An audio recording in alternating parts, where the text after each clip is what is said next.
Coucou, c'est Pat, je vous retrouve pour la semaine du 18 au 24. Et oui, ça va être le réveillon de Noël dimanche prochain.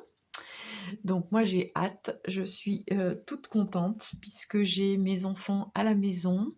Et voilà, ça me met en joie. Donc je partage cette joie avec vous. Alors on est parti pour ce tirage. Qu'est-ce qu'on nous invite à aller regarder de plus près pour cette semaine? Alors on a les intentions, la guérison du corps, de l'esprit et de l'âme, et se respecter. Donc là, se respecter, c'est le 3e tirage où ça sort, hein. On a eu le tirage de la semaine dernière, on a eu le tirage thématique de la semaine dernière, et là, il ressort encore. Donc là, c'est vraiment... voilà, on a une info là importante et on insiste, on insiste, on insiste, hein. Si on n'a pas compris, voilà, hein, le message est clair. Vous vous respectez ou vous vous respectez. Et comment on fait? Qu'est-ce qu'on fait pour mettre en place ça?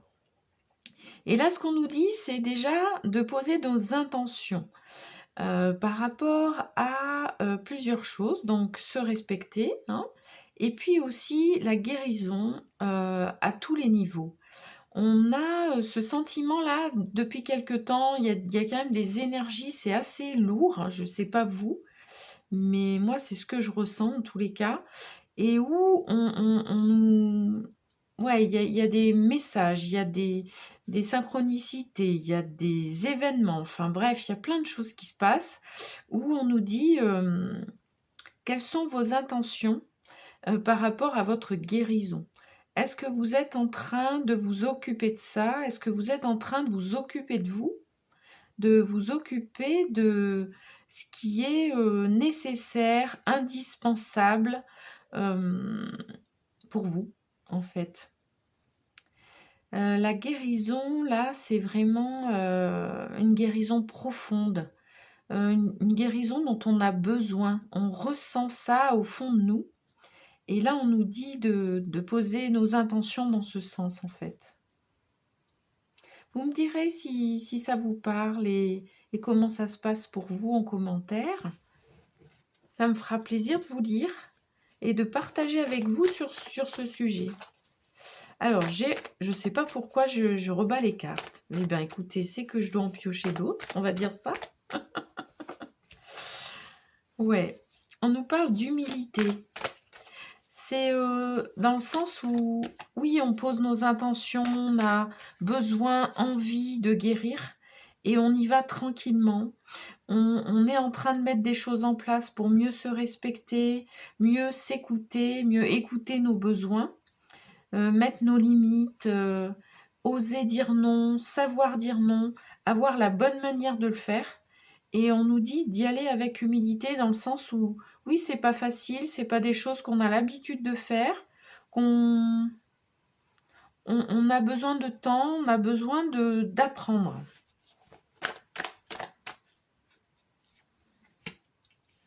Bon, on a le repos et la déconnexion qui ressort.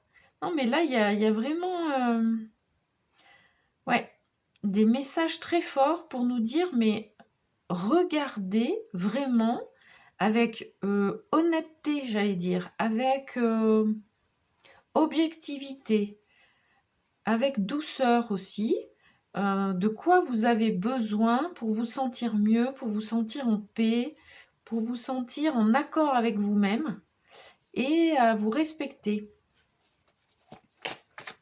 Allez, j'en prends une dernière. Bon, on nous parle de nos racines, de nos fondations. Donc là, c'est comment on peut mesurer les choses par rapport à nos fondations. D'abord, qu'est-ce qui nous ancre, qu'est-ce qui nous permet de se sentir solide, bien, en sécurité, hein, aussi, et qui nous permet justement d'avoir une assise stable pour aller regarder tout ça de plus près.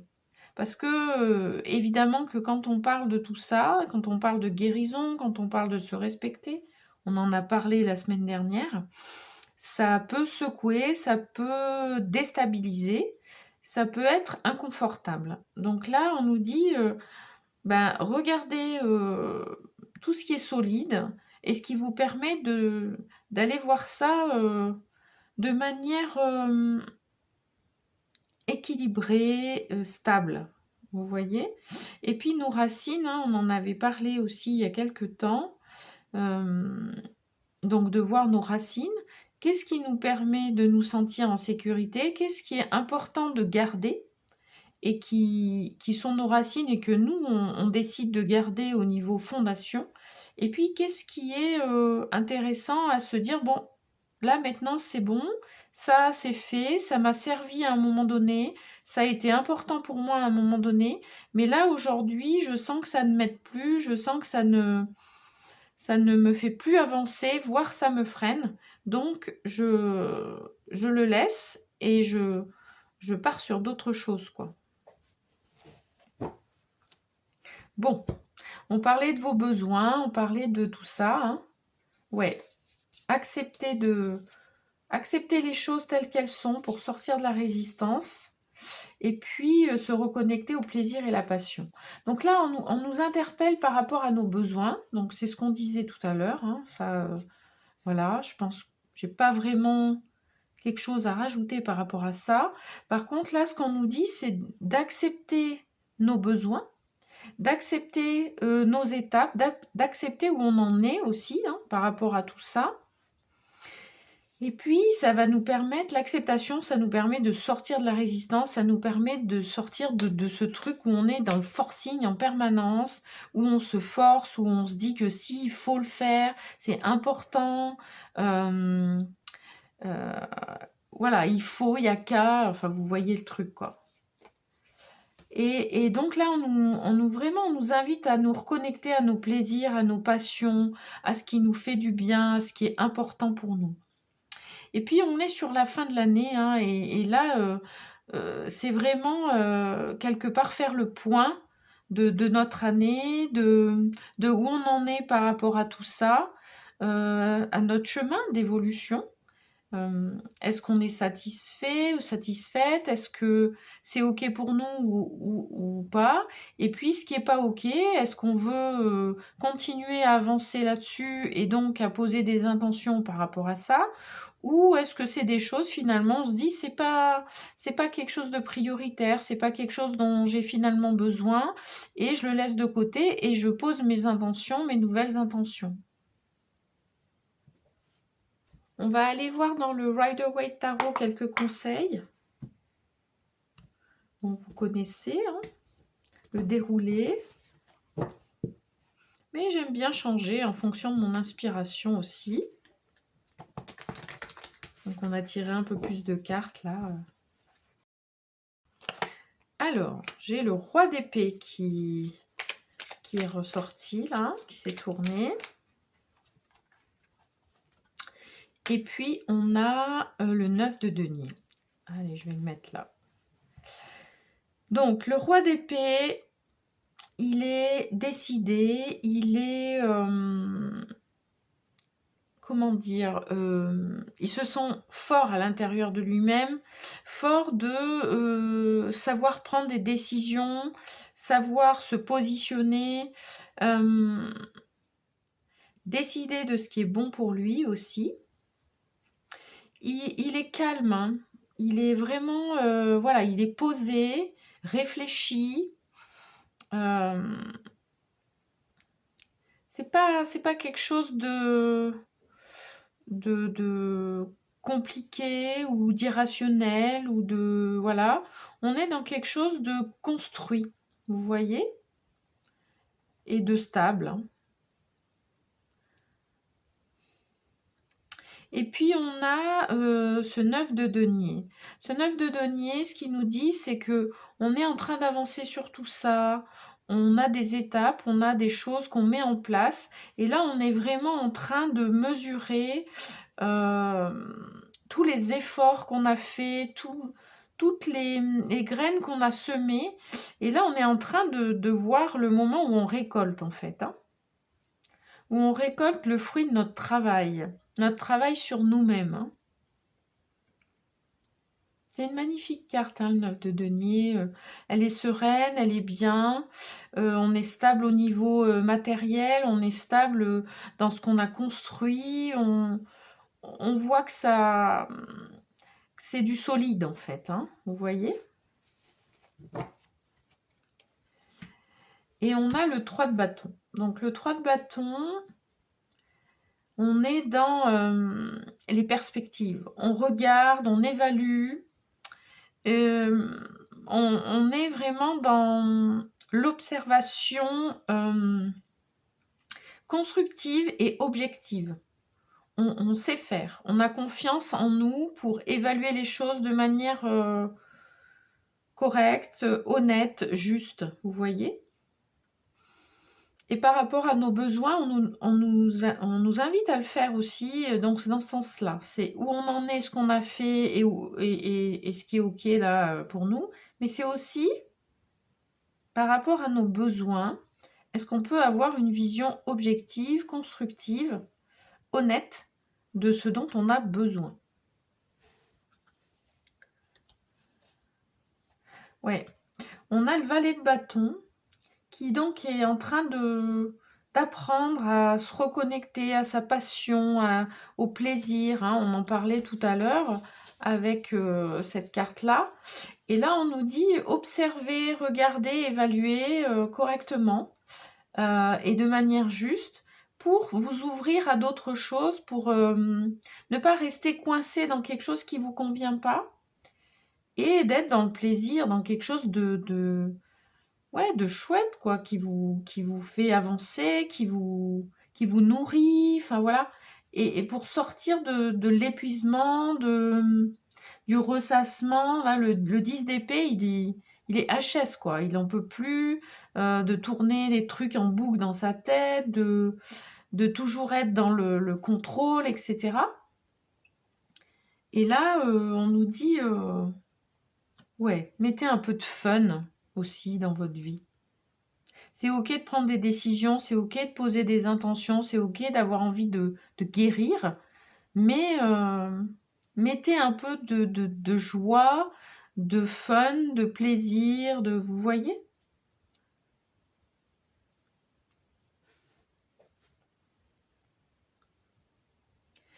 Je voulais vous parler d'un petit sondage aussi que j'ai lancé pour vous faire un petit cadeau en cette fin d'année. Donc, j'avais mis dans communauté. Je vous mettrai une petite image là en illustration pour que vous puissiez trouver où se trouve ce petit sondage où je vous demandais ce qui vous ferait plaisir comme petit cadeau de Noël. Avec soit un tirage avec une thématique de développement perso, soit un document qui vous permettrait d'avoir les premières étapes indispensables pour démarrer ou redémarrer la découverte de soi. Et donc, ça me ferait plaisir que vous alliez voir ce petit sondage pour voter, pour que je puisse vous offrir ce qui vous fait le plus plaisir. On va aller voir une carte dans cultiver l'estime de soi, puisqu'on a ce respecter qui revient. Donc là, ça insiste sur comment on avance sur l'estime de soi. Alors, on nous dit « Je sors du blanc et noir. Rien n'a jamais tout blanc, ni tout noir. Le tissu de la vie est d'un gris chatoyant qui renferme toutes les nuances imaginables. Mieux vaut les explorer, elles sont d'une richesse infinie. » Bon, donc moi j'aurais même été plus loin par rapport à cette carte, j'aurais dit on sort du blanc ou noir. Parce que souvent on est là ou on est là. On ne peut pas être entre les deux. Mais c'est vraiment ou l'un ou l'autre. Et on a tendance souvent à opposer les choses. Je sais pas, c'est comme une seconde nature chez nous de faire ça, d'avoir quelque part ce biais où on est toujours dans des oppositions. Et en fait, là, ce qu'on nous dit, c'est que on peut avoir du blanc et noir, moi j'aurais dit quand même, et pas dans le sens où opposé, mais dans le sens où ensemble. Et ensuite, suivant comment on les mélange ensemble, eh bien, ça fait des nuances de gris et ça nous permet d'explorer des choses complètement nouvelles, différentes, avec une autre approche, avec un autre angle de vue qui nous permet de voir la vie, de vivre la vie d'une manière complètement différente. Je vais aller prendre une carte dans Murmure de guérison, hein, puisque là, on a le message clairement qu'on est sur le chemin, qu'on nous invite à continuer dans cette dynamique-là. Ça saute dans tous les sens. J'en ai une qui est tombée. Alors, celle-ci, elle était carrément sous le bureau. J'ai dû aller faire de l'exploration là-bas dessous. Alors, on nous parle de limites. Bon, on insiste encore une fois. Alors, ça peut être aussi avec notre 3 d'épée, hein, de poser des limites, de mesurer nos limites, de prendre conscience de nos limites aussi, vous voyez? Et ensuite, d'oser décider desquelles on applique, à quel moment, avec qui, etc., etc. Hein? Bon. Et puis, j'avais celle de dessus, là, qui était tombée. On a la répétition mentale. Bon, c'est une magnifique carte. Je ne sais pas si vous arrivez bien à voir. Donc là, on a une femme qui est dans un arbre, qui a la tête posée et qui est entourée des branches. Et on parlait des racines et on parlait des fondations. Et là, ça me fait penser à ça. Vous savez, l'arbre, c'est quand même le symbole de la solidité, des racines, de la sécurité aussi. Et là, on a ça et on nous parle de répétition mentale. Donc, il y a deux choses. C'est pas forcément la répétition mentale dans le sens négatif du terme, enfin de l'expression plutôt. Ça pourrait être comment on peut se répéter, nous, au niveau mental, ce qu'on veut, de le visualiser, de donc poser ses intentions et d'être dans quelque chose de positif, en fait, par rapport à ça. Moi, je le vois plus comme ça, là. De faire attention aussi, bien sûr, à pas être dans la répétition mentale qui est en train d'alimenter notre ego, nos peurs, etc., etc. Mais vraiment d'être paisible avec ça. Ouais. Moi, j'ai vraiment une notion de sécurité, de paix à travers cette image, de ce visage de femme qui a l'air vraiment tranquille. Alors, on la voit plus. Je vais la mettre là. On est trop. Allez, pour terminer, je vais aller dans l'oracle de la féminité sacrée. Je vous invite à liker la vidéo, à la partager, à vous abonner si ce n'est pas encore fait. Et si ces tirages vous inspirent, vous parlent. Donc, c'est un message spécial dédicace aux femmes pour terminer ce tirage. Alors, on parlait de synchronicité tout à l'heure. Et bien là, on nous rappelle des sages synchronicités. Soyez attentifs aux messages transmis par la vie. Il n'y a pas de hasard, tout est parfait. Bon. Donc là, ça peut être vraiment d'être à l'écoute. À l'écoute et attentif aussi en termes de choses qu'on voit. Pour ceux qui connaissent, ça peut être les heures miroirs, ça peut être des petites symboliques avec des plumes, ça peut être plein de choses en fait. Mais c'est des choses auxquelles si on n'est pas attentif, on va pas les voir en fait. Hein. Donc là, on nous interpelle sur Soyez attentif aux petites choses qui se passent dans votre vie, aux messages que vous entendez, à ce que d'autres personnes vous disent, à ce que vous pouvez capter des bribes de conversation, vous pouvez avoir, je sais pas, un oiseau qui vient par ici et que vous apercevez et aller voir la symbolique de cet oiseau. Moi, par exemple, j'ai des mésanges, souvent qui apparaissent comme ça, qui viennent me faire un petit coucou sur la terrasse. Et c'est pas tous les jours, c'est pas à heure régulière. C'est voilà, c'est des petits signes comme ça. Et souvent, c'est au moment opportun. Donc, c'est assez rigolo à observer, à noter. Je vous invite à essayer en tous les cas. Vous me direz. Je vous souhaite une belle semaine et je vous retrouve mercredi matin pour un tirage à thématique, donc par rapport aux thématiques de découverte de soi, d'évolution personnelle. Belle semaine à vous!